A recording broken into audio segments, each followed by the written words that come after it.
Hey everybody, welcome back to Pardon Will Live. I'm your host, David Lilly, aka Pardon Will. You know the thing, like and subscribe. You know what all those people on the YouTubers say. Go and like and subscribe because it helps us out. It helps you out because, of course, you don't have to hang out on a Sunday night all by yourself. I'm here right here with you. We're gonna have a good time.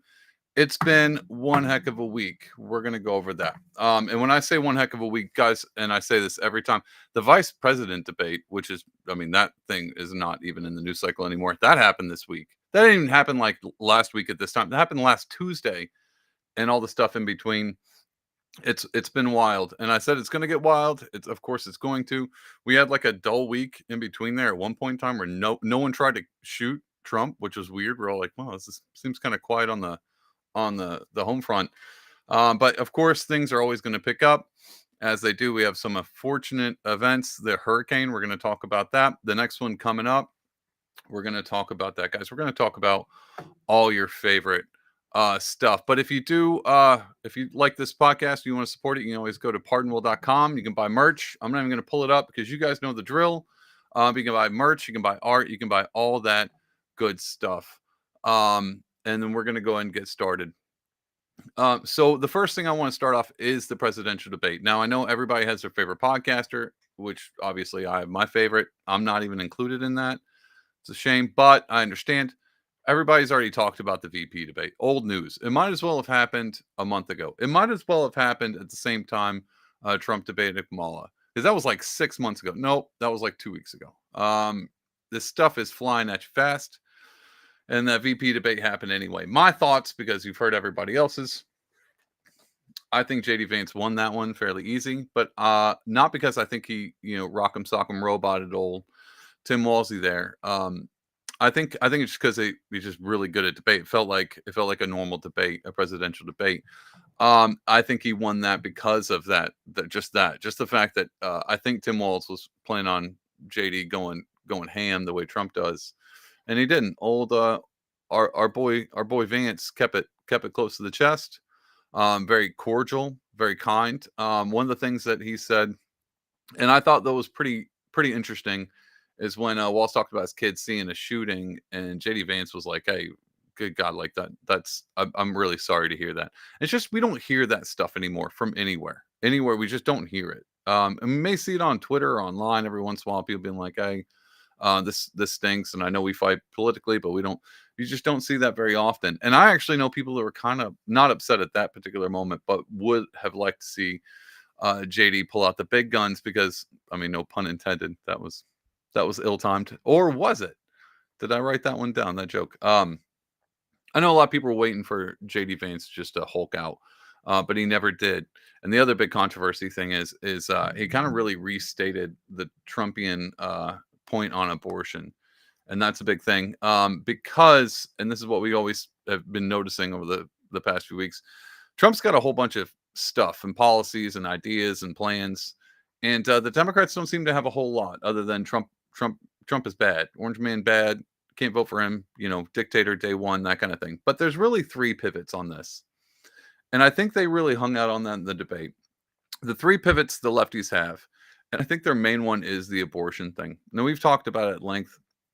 My personal view, I mean, I'm fairly pro-life. I don't know if you can go more pro-life than me. But I do understand. I never really thought, all right, let me just say this right off the bat. Anybody, because we're going to talk about rhinos and Republicans and Republican Party. I don't know anybody who looked at Trump and was like, that Trump guy? Yeah, pro-life Christian. Pro-life evangelical Christian. Hardcore Christian conservative. I'm not sure anybody's ever looked at Trump and like, yeah, this is the Christian conservative icon we've been looking for. We've been waiting all these years to finally have a real hardcore Bible thumping Christian in play. I don't think anyone ever saw Trump like that. And so when Trump comes out, I mean, we know like back in 2016, he told them he made a deal with the evangelicals. We know this about, if you give me your vote, I'll bring Roe v. Wade back up with Supreme Court justice. And he actually went through with that, but he never really came out and has been like, we are pro-life, we're going to abolish anything. And so I do think it's odd that the Democrats are going so hard into Trump's abortion ban, Project 2025 or whatever, because Trump was never big pro-lifer. I mean, he's a Democrat. And I don't know anybody I know that likes Trump, hates Trump. I mean, maybe I know a few liberals that are like Trump was always about banning abortion, but that's only because they're deranged and delusional and they've been brainwashed. But every Republican, independent, conservative leaning, somewhere around there, I don't think anybody really was like, yeah, Trump's a super pro life guy. And so I'm not really mad about that, and I'm not surprised by any of his positions. I know Republicans are they're really staunch on it. And again, I'm pro life, so but I'm not a Republican, so I don't know where to land on that. But it's hard for me to think that there are Republicans out there who feel betrayed by Trump for being not as staunch pro life as being like I want to abolish all abortions. I guess that's my point. Feel how you want to feel, but if you come to me like, no, no, no, Trump had me fooled, and now he's switcherooed one on me. I don't believe you. I don't believe you. I don't think Trump was ever that hardcore pro life. I mean, he comes off and trying to pander to your vote, but that's what a politician does. And to be honest, guys, I think that's the Trump spiel. I think the thing about Trump, and I hope everyone notices, is we kind of already know who he is. We know what he says, but the funny thing is, he's hyperbolic. He's a comedian. He just kind of goes off the rails. He's not a JD Vance in a debate, that's for sure. But when he says he's going to try to do something, he definitely goes and tries to do it. Like I get the wall didn't get built, only like 2% or whatever. That's fine. I mean, it's not fine, but he did do the Supreme Court thing, overturning that Roe v. Wade, and that was a promise he had. And to be honest, that 4 years where he was like, "I'm going to make America great again," wasn't terrible. Wasn't a terrible America for 4 years. I mean, it is what it is. I mean, in comparison to the last three, uh, oh man, would I like to go back to 2018? That would be wonderful. But anyway, I don't think anyone's being fooled by Trump. I don't know if there's anybody out there who's voting for Trump that was like, he's Messiah incarnate. He could be my pastor. I mean, would you really anybody watch anybody you do you think there's a Trump supporter out there who was like, I want that guy to lead my church? I mean, maybe there's a few. Maybe. Only if they give out those Trump Bibles. Then maybe I'd be like, yeah, all right, this sounds like a good deal. But hopefully there's some kind of a deacon running the scenes. So my big thing with Trump, you guys know this, I'm a fan of Trump's, but only because he's the proverbial removing of the rock and watching all the snakes and critters scatter. And you get to see them for who they really are, especially like the mainstream media, which we're going to get to. But there was one more highlight before I start scatterbraining and rabbit trailing everywhere. There's one more thing I want to play. So I picked one highlight because the week before the debates, we talked about endorsements.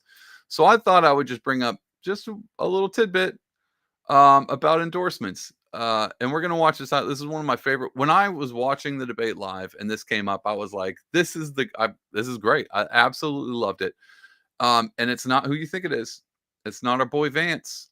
It's old Tim Walz. I really, really enjoyed Tim Walz right at this moment. Take a look. The support of the democracy matters. It matters that you're here. And I'm as surprised as anybody of this coalition that Kamala Harris has built, from Bernie Sanders to Dick Cheney to Taylor Swift, and a whole bunch of folks in between there. And they don't all agree on everything, but they are truly optimistic people. You heard it from him. Bernie Sanders, Dick Cheney, and Taylor Swift. It's like the triune coming together in this ultimate plethora of awesomeness, right? Bernie Sanders, who has a great following, except for every time people rely on him to stick it up and put his foot down, he just caves relentlessly. The guy is feckless to find at this point in time. Then Dick Cheney, who you'd be like, well, that's the odd man out.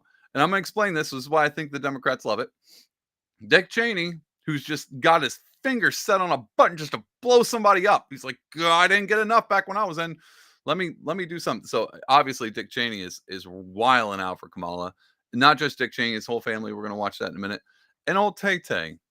And I thought that was great because at least Tim Walz knows who Tay-Tay is. Of course he does, guys. Tim Walz, bro, he's a Swiftie. You know he's a Swift. Look at him. He's a Swiftie. Old Tim Walz is a Swiftie. But I did like that he name dropped Tay-Tay. To be honest, let's all be honest in the room. That was up on stage, and we had the Swift endorsement. That would have been the first thing I came out with. They've been like, Senator Walz, who how do you feel about the economy? Well, you know what the economy doesn't know? Taylor Swift gave me their endorsement. Taylor Swift's on board. I would have let out the gate with that one. Tay Tay is on board. We are swifting right, and we are. This is the extension of whatever tour she's on. Would be the Walls. I would be riding the Tay Tay. If I was Walls, I'd be riding that horse right into the sunset. But just riding the horse though, nothing else.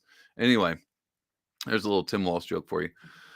I had to pull that clip up because I did think that was awesome. Dick Cheney, Bernie Sanders, Taylor Swift. What an that's the odd couple, odd throuple, if I could ever believe one. But you know what the important thing is? Why I think the Democrats love it, and we're going to watch this in a minute. Boy, oh boy, is diversity their strength. And you couldn't ask for any more diverse group. Well, let's not talk about race, even though they're obsessed with race. You couldn't ask for a more white diverse group of endorsements than the whitest people in America, Bernie Sanders, Dick Cheney, and Taylor Swift. You can't get any whiter than those three endorsements. That is the whitest endorsement block of all time. And I love it. And to be honest, if it was for a Republican, we'd be like, yeah, that makes sense because we don't really care about this. But for Democrats, when they're really reaching, when they're like, we pander to the blacks enough, it's okay that we drop the three whitest people as our main top endorsements because, Kamala is Indian and whatnot. But anyway, thought that was great. Speaking of Dick Cheney, got another clip for you guys. This one's a Morning Joke. We can't do this without Morning Joe coming in. So I love Morning Joe. Can't have enough Morning Joe. And to be honest, I didn't do much research. I could have just scrolled through the Rolodex, the Morning Joe Rolodex of the week. Picked the first one I found because I was like, well, this works. And it's a clip. It's got Liz Cheney, and they're going to talk about all the diverse endorsements that the Democrats have and how excited they are about it. And we're going to talk about that. So take a look at this. Your favorite American daughter. Diversity is our strength. Removed Republican from all things. But, the J6 committee herself. We're going to watch this. We have a shared commitment as Americans to ensuring that future generations live in a nation where power is transferred peacefully, where our leaders are men and women of good faith, and where our public servants set aside partisan battles to do what's right for this country. So today I ask all of you here and everyone listening across this great country to join us. I ask you to meet this moment. I ask you to stand in truth, to reject the depraved cruelty of Donald Trump. And I ask you instead to help us elect Kamala Harris for president. Oh, Liz Cheney herself. Liz Cheney coming in hot with the Kamala Harris endorsements. She's pretty sour about the Republicans just rejecting her outright, which I still think is pretty odd because you have to rewind the VHS tape about 15 years. Republicans have been like, yeah, it's the Cheneys, it's Bush, it's the establishment, it's the party of principles. It's the party of principles, principally blowing everything up. That party, they're all for it, but all of a sudden, and this didn't happen this year. This happened like last year. All the Republicans, all the base Republicans turned on the old Cheneys. I wonder why. And I wonder if it had anything to do with just leaving all of that equipment and stuff in Afghanistan, basically telling every Afghanistan veteran that all the work that you put in was based on a lie, and we just left it there, and it was kind of useless. Everything back there is exactly the way it was when we first entered it in 2001. All of that stuff, all your friends that you left there, all the limbs that you left there, all for naught. I wonder why Republicans aren't a big fan of these Cheneys anymore. Interesting. Well, they flip-flopped. They're all back in. They're back in Kamala, which is great because, guys, the whole two-party system is just trading players like it's the NFL. We're just shipping people up. We got RFK. We'll give you Liz Cheney. And guys, to be honest, all of the deals that were made, these are all great deals. Great deals. If I was looking forward to football season and I had MAGA versus establishment, and they're like, well, who'd we get? Who'd we lose? We lost Taylor Swift? Who'd we get? I don't know, Kid Rock, I'd be like, God, that one's not that great. But we did trade Liz Cheney and Dick Cheney, the two combined, for an RFK and an Elon Musk. Bro, gold. We're season's looking pretty good. But there's one other thing. We're going to continue this clip. I'm going to have to fast forward because I just kicked it off. Here's the second prong, because we start with the first one. The old abortion thing. This is why, I haven't bring this up. This is why the episode's called Unfortunate Events. I almost said semicolon, a series. Unfortunate events, a series. Get it? A series of unfortunate events. That's all the Democrats are running off of. They got a three-pronged plan. And I know what you're thinking. The three-pronged plan is not Bernie Sanders, Dick Cheney, and Taylor Swift, although that would have been a good one. There's a three-pronged plan, and it's all based on a series of unfortunate events. Overturning of Roe v. Wade. They're riding that one the hardest because they really are trying to make sure suburban moms do not vote for Trump. And what do suburban moms like the most? Killing babies. Anyway, no, I'm joking. Probably wine and Xanax. But that's neither here nor there. Abortion is their big ticket. And that's the thing they're going to run on. But we just saw Liz Cheney pull out the second card, the second prong, which is the next big talking point that they can't seem to get over. And they're not going to get over. And they probably won't get over even past 2028. Old J6. That's the third pillar. So they're running on abortion, the Roe v. Wade being overturned.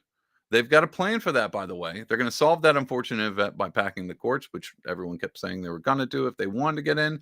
Would that be the end of our democracy? Bro, the democracy's probably ended a long time ago, but it would not help. That itself would be an unfortunate event. But either way, I do not suspect the Democrats are going to be like, well, now that we've won 2024, we're going to pull back and be more moderate. That's not going to happen. I don't think that would happen on the MAGA side or the establishment side.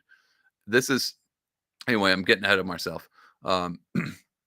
This is a very important election, I think.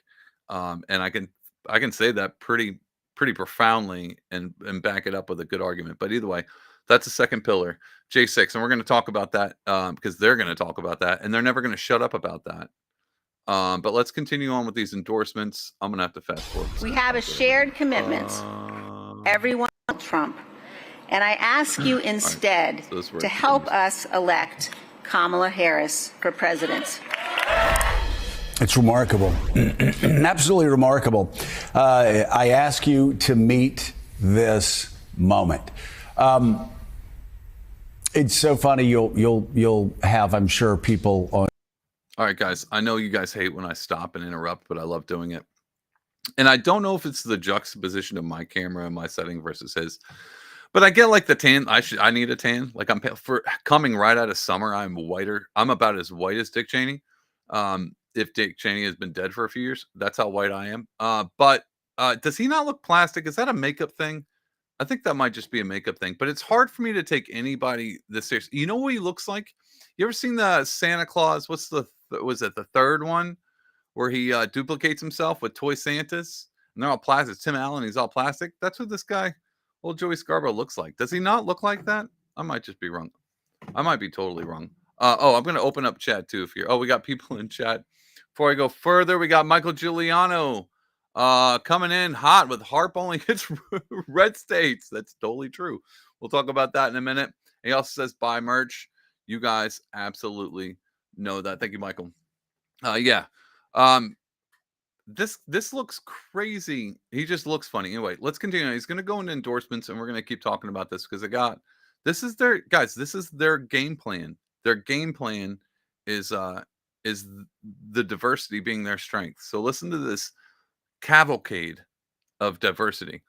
Twitter, you'll have others saying, oh, she's a rhino. No, she's not. She had a 95% ACU rating, conservative rating when she was in the House, as was I, which means we were so conservative that usually we would make people uncomfortable at dinner parties.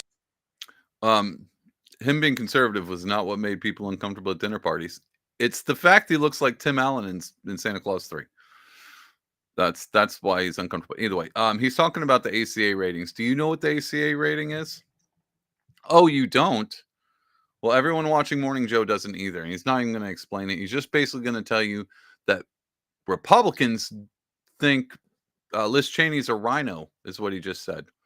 And he just says, no, she's not. She has this fake rating of that from this fake thing that we put up to make sure that you you watching Morning Joe believe that we have a diverse crew.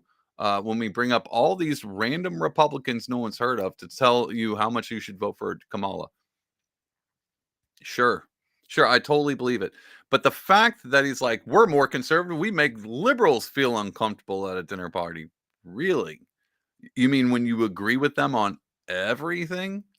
Or is it just you're so conservative that you follow in line with like the old school Republican things, like the, fiscally conservative? Maybe you're just not sure you want to spend so much money on these programs, but just enough.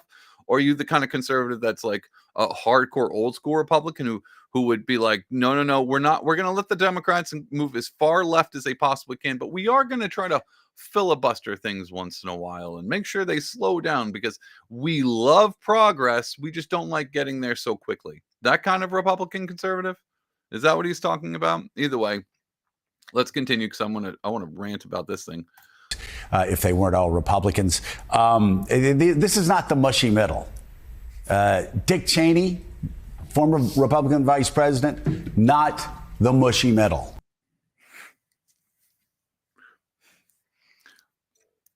No kidding.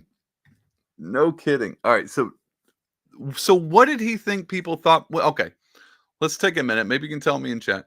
When Republicans call people rhinos, is that a name for mushy middle to them? They're like, oh, they're Republican in name only because they're hardcore moderates. Is that what that means?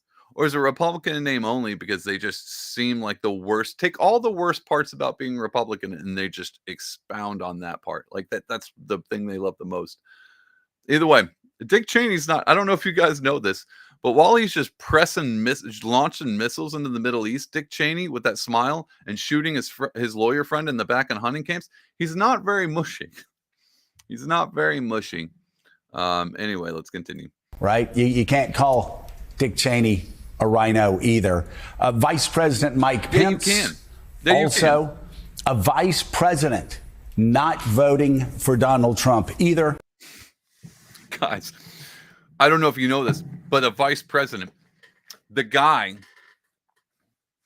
that didn't like Trump, that was vice president, he's not voting for Trump. That guy, Mike. You remember Mike Pence? You remember Mike Pence, the guy with the fly? That was like a weird, bad omen horror movie that landed on his forehead during a debate. That guy is not voting for Trump. Are you sure you want to vote? Hold on. Are you watching this right now? If you're voting for Trump, are you absolutely sure you really want to? Because as of right now, we have all of the Democrats, even the most progressive ones, voting for Kamala. Dick Cheney, which we all know he is Republican incarnate. Liz Cheney, which she's just the female version of him. And Mike Pence. Is this not your A team coming out saying they're voting for Kamala? Oh, wait, I'm not even sure if Mike Pence, to be honest, I don't think Mike Pence is voting for. Mike Pence is probably voting for Chase Oliver. Let's be honest. Anyway, they're not voting for Trump. No kidding. No kidding. I still don't, but I always forget this, guys. And every time I watch these Morning Joe clips, I forget who his audience is. And it's 70-year-olds in the nursing home in New Jersey, and they're all like, bro, Mike Pence, I hate Mike Pence and Dick Cheney, but if they're voting for Kamala, do you think that's helping? Do you think, sorry, I moved my mic away. I probably got real quiet for y'all. Do you think is this convincing anybody? Is anyone undecided at this moment? Is anybody, we're like 3 weeks away, 4 weeks, what are we, 5 weeks? Who knows? I don't even know what date it is. We're a month away, almost to the day. Is anyone undecided? And is this moving is Mike Pence moving the friggin' needle? Anyway, he's got more Alberto people. Gonzalez. Who the hell is Alberto Gonzalez? He should just be Tay-Tay. Just say Tay-Tay over and over again. Just start calling Taylor Swift and saying different versions like I do. Taylor Swift, Swifters, the Swift Master, Tay-Tay. Just go out and who's this guy? Anyway. A man loathed by many on the left. That's what all of these people share. They were loathed at one point by people on the left, by Democrats for being too conservative. They now say Donald Trump not fit to be president of the United States. Donald Trump's own secretaries of defense say Donald Trump not fit to be president. You mean all the people that love war? They're not for Trump? What is wrong? Why? Why would they not be for Trump? United States. Donald Trump's own Secretary of State saying Donald Trump not fit to be president of the United States. Donald Trump's own national security advisors, multiple national security advisors, saying Donald Trump not fit to be president of the United States. Hundreds of Republican administration officials in Bush 43's administration, in Bush 41's administration, in Ronald Reagan's administration, Ken Edelman. All right, so I'm just going to go on. All right, so I'm going to let you guys in on a little secret. Maybe this is why I see this the way I've always have. I come from a libertarian bent. So that's where my ideals fall from, our libertarian thing. And so every time, if you ask a libertarian, who do they prefer, Democrat or Republican, they'll look you square in the eyes and say they're the same thing. And why do you think libertarians say that? It's the uniparty. It's the establishment. They're the same government. It's just they're not even two sides of the same coin. They're on the same side. They're just slightly different tints of the same coin on the same side. That's what a libertarian will tell you. And they're not wrong. And so when all of the guys, he's just listing off politicians. All of your favorite, do you have a favorite politician? I hope you don't have a favorite politician, but if you did have a favorite politician, I'm sure it's one of these national defense security analyst administrators. One of these guys that have never worked a real job in their life, that just spend all their day fundraising and then writing up documents. All the people, when you go in the DMV and you stand there in line just to find out you filled out the wrong form. Instead of it was a 1077, it was supposed to be like a 1078. And you got to go to the other line, and then you go to the other line, and they're like, no, you were in the right line, but you just didn't ask for the right. It's not 1070, it's 2078. And then that person is voting for Kamala. Because they're all the same. It's just managerial types. It's just type whatever that is, non-conducive. They push the papers along. They follow the things, the bureaucracy. It's a robot. It's just that thing, that uniparty blob that is known as the federal government, the thing that moves so slow. And every time it does move, it moves in the wrong direction, which we know is this week showed up that thing, that whole machine, that thing's voting for Kamala. And they can't understand why MAGA or Maha or libertarians or independents, we're all sitting back being like, your endorsements are garbage. It's a Rick and Morty quote, guys. I've seen what you cheer for. Your boos mean nothing to me. That's what this tells me. Every time he lists these off, it makes me more excited to vote for Trump. That's all I'm going to say. So it's not working for me, but it is working for his geriatric audience. We know that. Especially why you think he name drops Bush and Reagan. Dude, I think Reagan was great. Sure. Whatever. He did a great job while I was 3. But yeah, these name drops, it's specifically because it's his audience. That was a long clip. We're going to end there. So that was not end there, but we're going to end that clip. Why do you think people are voting for Trump when all of the officials, all of your Mike Pences, your Dick Cheneys, your Taylor Swifts, although let's go and put our cards on the table. I don't think Taylor Swift's going to make it to the voting booth that day. So she may have mailed it in. Do I think she actually sat down and filled it out? Maybe, if she makes a TikTok about it. But if she doesn't make a TikTok about her filling in her ballot and mailing it, she's not going to the voting booth unless there's a celebrity. Do you think there's a celebrity voting booth? Do you think it's at Diddy's house? Probably. Anyway, probably gonna mail it in, but I would guarantee you Taylor Swift's probably not even gonna vote this year because Taylor Swift don't really care. The only thing she cares about is making sure that plane lifts up and lifts down right in the resort she plans on staying for that particular hour before she flies off to Malibu or France or whatever else she does. Anyway, why are all these people like Trump when all of their favorite politicians, all of the ones, the names you know nothing about, all of those people come out and say he's not fit for office? I'm going to show you a clip. Why people like Trump. So, other news, we haven't gone through half we did the debate. I just showed you this clip. Other news, and we're skipping ahead. We're going to go back in time. Other news, Trump went back to Butler, PA this weekend redo a rally. Right, redo. I say, or just went and did another rally in Butler. The place where the kid on the roof shot and hit his ear and he stood up. It was like, fight, fight, fight. That moment in time that we all forgot 3 days later, that the news just quit talking about, where they were just like, this violent rhetoric that Trump is spewing is causing people to want to attack him. That whole thing that happened, like, feels like 6 years ago, but it was really like 2 months. 2 months ago that we all forgot. That thing happened in Butler. He went back, this time with bulletproof glass and security on that roof that the lady said it was too dangerous for them to get up on. They were up on it this time. Must have had some like anti-slip shoes, the kinds that waiters wear when they work at restaurants. Hopefully the Secret Service had those, but they were able to get up on that roof and everything was secure. Everything was great. But the reason why Trump, number one, is because he went back. With that in itself was a bit of a boss move. Let's be honest. It was a bit of a boss move. It's kind of, if you were to think about that, like, God, this is the same place that kid took a shot, almost took me out, not of the race, out of life, almost took me out of life. I'm going to go back there. I'm going to give the people what they want, which was to finish the rally. Guys, this is how he started it off. Ready for this? He opens the rally up with this. As I was saying,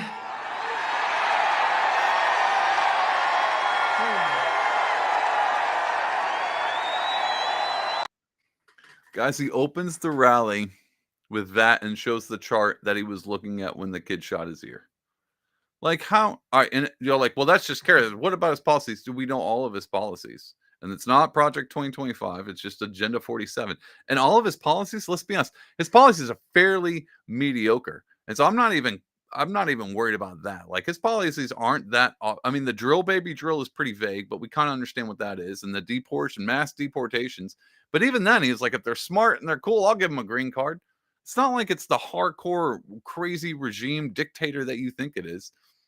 He's like, hey, if they're smart and they have a good job, then they could stay. But all these criminals, let's just get rid of them. That just seems fairly reasonable. But not just that, he has the self-awareness to go back to the place that they shot him and start his rally right at the moment he got shot and left off of. That says something about a character. Like, it says something about who, and that's why when Americans look at and they see this and they're like, that's pretty clever. Because that's what that is. That's not just like a funny quip. That's not just like a neato, or, you know, like, that's a neat policy thing. Like, no tax on tips. That's pretty cool. That's a good idea, even though he stole that from Ron Paul. This is clever. It's classic and it's rememberable. And I thought that was a good juxtaposition from all of what's his face's Morning Joe's long list of public servant bureaucracy employees, DMV employees that are coming out for Kamala and not voting for Trump, versus what we actually see when they're like, Trump is despicable. He's a murderous, and how is this? How does this? It's not what it. How can you point to this guy, this guy? And he's like, yeah. He's gonna ruin the world. I just don't think they. I mean, number one, he has a sense of humor, and lefties don't like humor.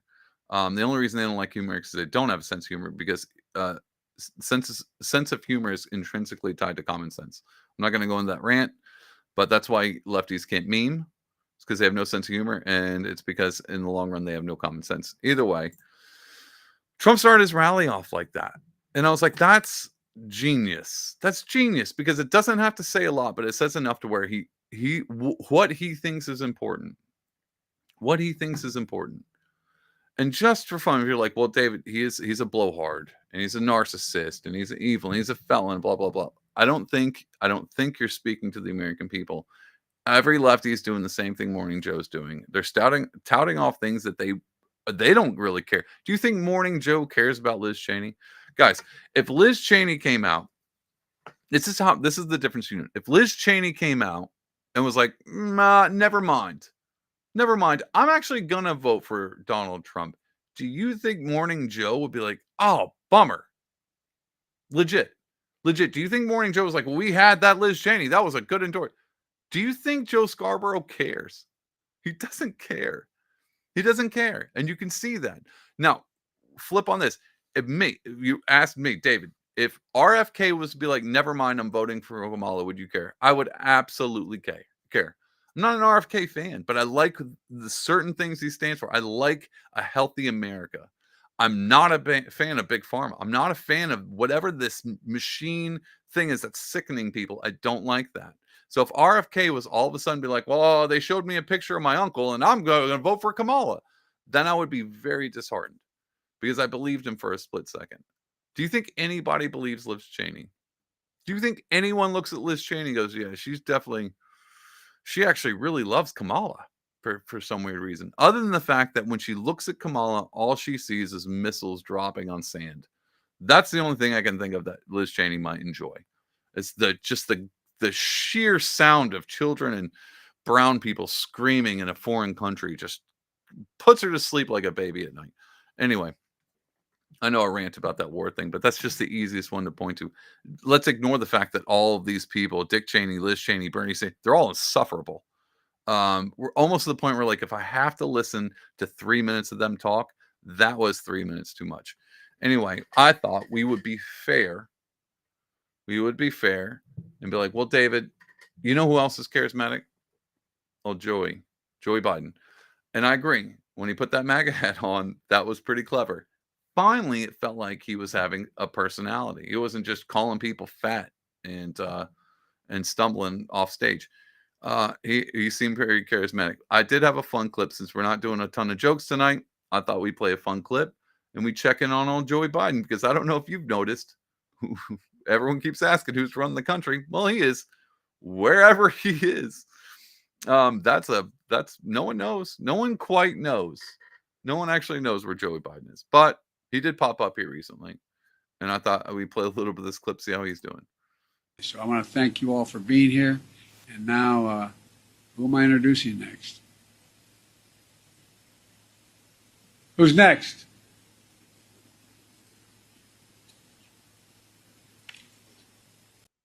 Anyway.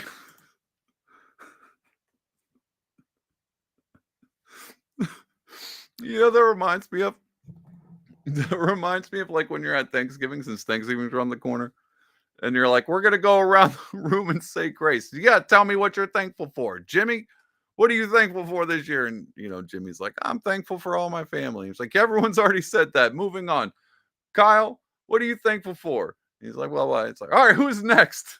Who's next for this random thing that means nothing to anybody? I think it was like the president of India was next, by the way.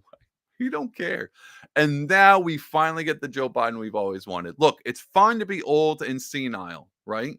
And you can run the country and be old and senile because we know the machine actually runs the country. He's just a puppet. Same as Kamala. Well, no, it's not Kamala. It's not Walz. It's not Joe Biden. It's a machine. We know that. So if we're going to have a puppet, at least make the puppet entertaining. And that's it. That's all I want. If we're going to have the machine running it, give me a puppet I can enjoy, not one that screams at me and tells me I'm about to have a winter of sickness and death while shouting with red lights behind him like Emperor Palpatine. Give me somebody cool like that. Like, who's next?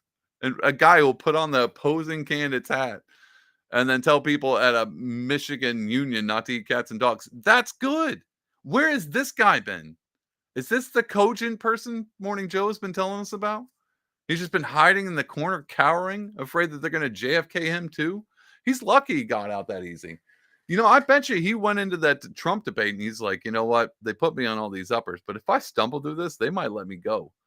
And I can just go back to being fun. Fun Joey. Who's next, Joey?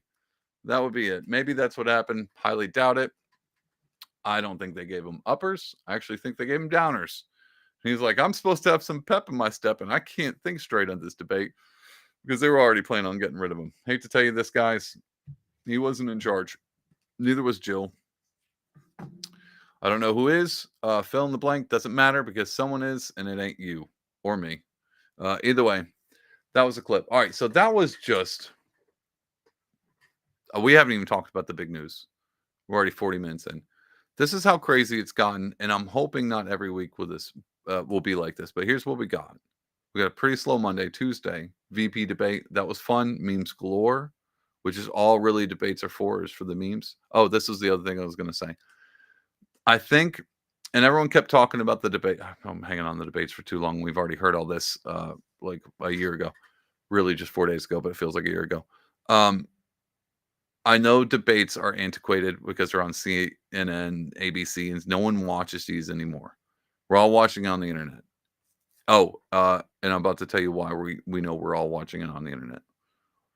But the best part about this is back in the day when they would do debates, the only thing you could go rewatch a rerun if you VHS the debate, but really what you got was CNN, ABC, NBC, and Fox talking about what they said the debate and maybe playing a clip. That's all you got. So whatever spin, they actually have a room at the debate in the back where all the news people are. It's called the spin room. Why do you think it's called the spin room, guys? Anyway, you would have them to spin it. And the left and the machine owns that whole area, the news, all the NBC. We saw that with the moderators false checking, fact checking false on JD Vance and him having to interrupt even though they said they weren't going to do. We watched this machine, this media thing is not on your side. It's not on, we know which side they're on. But anyway, they own the playground. But now with the internet, debates are great because before you would just have to listen to whatever news pundit talk about what they meant at the debate and who won and who didn't. You never got really a say so. But now we have the internet, we have Twitter, and we have memes. And the best part about debates now is because no one really cares about what Morning Joe has to say about the debate. They only care about what is long lasting. And the thing that lasted the most out of that entire debate was when JD Vance Jim Halpert it and looked off to the side, broke the fourth wall. And the reason that is because memes outlast the news cycle beyond everything. Matter of fact, I still see that even today, even though everyone forgot the debate even happened this month, I still see that JD Vance meme. And the reason why that's important is because no one cares about ABCs. Memes rule the day. When it comes to this news cycle, it's the only thing that lasts. And guess what, guys? White pill of the week, the left can't meme. The right, we own these streets. We own the meme streets. And they can't meme for anything because they have no sense of humor. We just talked about that. So when it comes to debates, doesn't matter who wins, we win because the memes win because the memes are great. Who cares what they said? Memes are the best, and everything is, how do you beat a good meme? You make a better one, and that's what the right is: constant meritocracy of who can make the best memes. So we all win. We all get to reap from that. It's like a free market society. Memes are the new currency, and everybody's rich. That's my point. So debates are cool. Anyway, that was one thing that happened. Immediately after that, we got news of the longshoremen strike, which that is not in the news anymore because they settled it. But for a hot minute there, people lost their minds and forgot to realize that just a group full of people, and guys, you know my feelings on unions. I don't know how many times I got to say it's just soft communism. We got a good taste of that this week. And instantly when it happened, I was like, well, I know what I'm talking about on the podcast.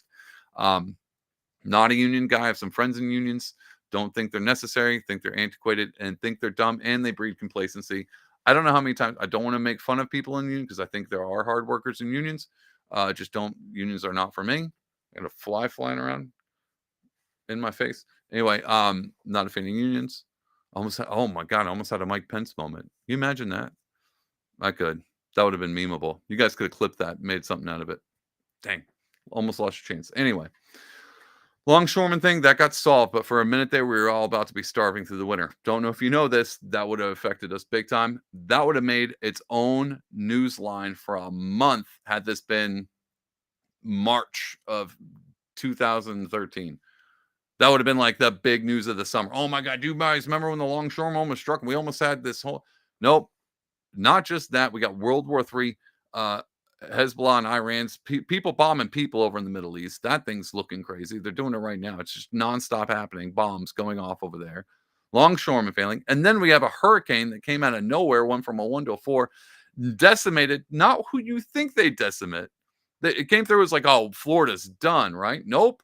No, the mountains. The people in the mountains are done. What's a hurricane doing up in the mountains? Don't ask me. I think Michael Giuliano had a little insight into that. Maybe they got a little push up the mountains. Either way, horrific thing. But the horrific part wasn't just that, was the blatant DMV response again, guys. This is the people, the North Carolina, Tennessee, all those people, this insane disaster could not have been met with more incompetent hands. And I say that because it wasn't even the fact that, like, all right, so we all know the stories. We've all seen them online. There's people missing, people dead. This is horrific. It's terribly bad. And then the big controversy is, what is FEMA doing? And I saw nothing but leftists online being like, "Oh, look at all these conservatives. Look at all these conservatives asking why FEMA's not giving all these people more money. Don't they know that FEMA's like their socialism? Why are they complaining about more government spending? Look at all these conservatives." And I was like, "You're missing the point." And this is how I know lefties aren't real, because they won't even care. They won't even care to point out the fact that conservatives don't need your $750 if you would just let Americans help Americans. Now, I know it gets complicated. It's like, well, you don't need helicopters and civilians and priestess. Bro, these aren't civilians. So this is how I know. There's a thing called the Louisiana Navy. Do you guys know what the Louisiana Navy is? I know what the Louisiana Navy is because it saved a ton of my friends. So way back in the day, I lived in Southeast Texas. We have hurricanes all the time. Floods, rivers going up, houses destroyed, needing rescue on boat. And you know who came and helped people off the roofs? Like people that I know that were on roofs about to drown. Do you know who came save the day? It wasn't the National Guard. You want to know why? National Guard didn't show up till like a week later. The FEMA didn't show up till like 2 days later. Do you know who saved those people? Redneck Cajuns. The Cajun Navy, that Louisiana, all their friends with boats, hopped in boats and went and rescued people. Guys, this is the best part about America. The absolute best part juxtaposed with the absolute worst. The DMV, bureaucracy, management, the pencil pushers that think they have more authority and they're trust the experts, those people versus real Americans who actually have the will and the desire and the ability to help. This was so, I hate seeing this because it's heartbreaking on so many realms. But me being a guy who constantly just hates bureaucracy and just despises that, whatever that is, to watch people wanting to help and being held back by red tape, and knowing that somebody could be around today that can't because somebody at an office who signs papers decided that they were more important and they knew what was best. So you can't land that helicopter in that Market Basket parking lot or whatever. And now, however many of those stories are true or not, I don't really care because I've seen it. I know this is possible. I know Americans are willing to help other Americans. And if there's anybody coming out that's been like, "Hey, I got a boat or I got a plane or I got the supplies and I just want to help." And for some reason, why would you want to hate on? I mean, other than like, Republicans are turning it political. Are they? Are they turning it political? Or is it just hard to not ignore this anymore? Because in my standpoint, I was like, FEMA, I got nothing against FEMA. It's FEMA. It's important to have. I understand. Sure, hand out checks. But do you really think this government these experts, let me ask you this question. These experts, this government organization for emergencies, do you really think they're smarter than you or the American people who've lived through things like this before, who have the means, who have the capability, or self-sustainable? Who do you think is smarter when it comes to making very important decisions like whether or not to get vaccinated or not? Doesn't it seem like every time the government comes out and says, we have the experts, we know best, they're always wrong? And it's hard for me to look at that and look at all of 2020 and then turn and look at this North Carolina thing and be like, so you telling me that FEMA thinks that they know more than just your average American? And that might be true, they might, but they don't have the willpower that the average American does, because that FEMA employee, that's not their brother and sister's family on that roof. That's not their friends from childhood. That's not their hometown that's underwater, under mud right now. And that's the difference. And I have no idea why people are hung up on thinking that this is a political thing and not just like, this is why it's not political. Because I guarantee there's some Democrats and independents and libertarians and Republicans all in the floodwaters together. Do you think they're thinking about who voted for who? Do you think any crazy redneck with an airplane who likes to go crop dusting on the weekends flew his plane to North Carolina to help? Do you think he was looking like, who'd you vote for? Oh, you're voting for Kamala? I'm flying off now. Do you think that? No, that's why it's not political. That's why you can take your little semantic, your little political thing, iron law of woke projection, and you can turn that right back on yourself. And so I hate seeing this stuff. I've lived through it before. Like I said, I'm not like anti-FEMA. I mean, I could be, but I just got no reason for it until I see stuff like this. And I'm like, well, what's the point? Okay, what if FEMA was just there to hand out checks and bring in supplies? If they're even doing that, why? I mean, this is a local official's job. That's why I don't want to go long into it. So I'm not the mayor. I'm not the governor. Wouldn't this be something up their alley? I think that would be more suited for them, or just the people in town. But when people are making TikTok videos, being like, well, this is the problem I'm running into, I have a likelier tendency to want to believe them than anybody in government who told me that masks were effective. That's my end of my spiel. We're going to end it with this clip, and this is going to explain it a lot better than I just did. Series of unfortunate events. This week was a lot of unfortunate events, and this is why. Okay, so I found this TikTok, and we're going to play a little bit of it because the only reason I don't want to play a lot of it is because I hate TikTokers, and I can only suffer them much. But what I just said, this is a better explanation for it. So I was like, well, I'll bring this up because I think she'll do a better job. So check this out. Yeah, so the tragedy in North Carolina is just highlighting the fact that the government is nothing but violent middlemen, just geriatric criminals who basically do nothing but step in between the interactions of average Americans to justify their existence. People always say, we need the government, they protect us, yet you can't sell lemonade without a permit, you can't braid hair or feed the homeless without a license, and you can't help people stuck in a disaster zone without food, water, or medical care without the threat of arrest. We have Americans with resources, helicopters, boats, supplies, and the gumption to get it done who are being threatened with arrest if they continue to try to help or rescue people. Why? Well, because the government needs to justify its existence in order to keep existing. It's not about helping people. It's about letting everyone know we're the ones that keep you safe from the world. They can't have average citizens helping each other, because if they did, then the average citizens might look around and go, hey, we actually got this done in way less time, way less money, and way more efficiently than we've ever seen the government do anything. So why are we paying you again? Why are we? Anyway, I can only stand so much of that inflection in the voice and also the cartoonish expressions. I know I look like a cartoon almost as much as Morning Joe, but not near as much. But she has a phenomenal point. She said everything I just ranted for about 20 minutes summed up in a 3-minute video. That's why she's famous, or whatever, she's following on TikTok, whatever. And I hate to say this, but you can be as cynical as you want. You can be, as staunchly blue pilled and be like, no, the government's good all the time. And how do you watch that and start going, yeah, it's kind of got a point. She's kind of got a point there. And it kind of does make you wonder, like, how much this all seems to pop up all the time. And so a series of unfortunate events. I did not want to end this on my own little black pill and be like, guys, the government's always trying to ruin everything.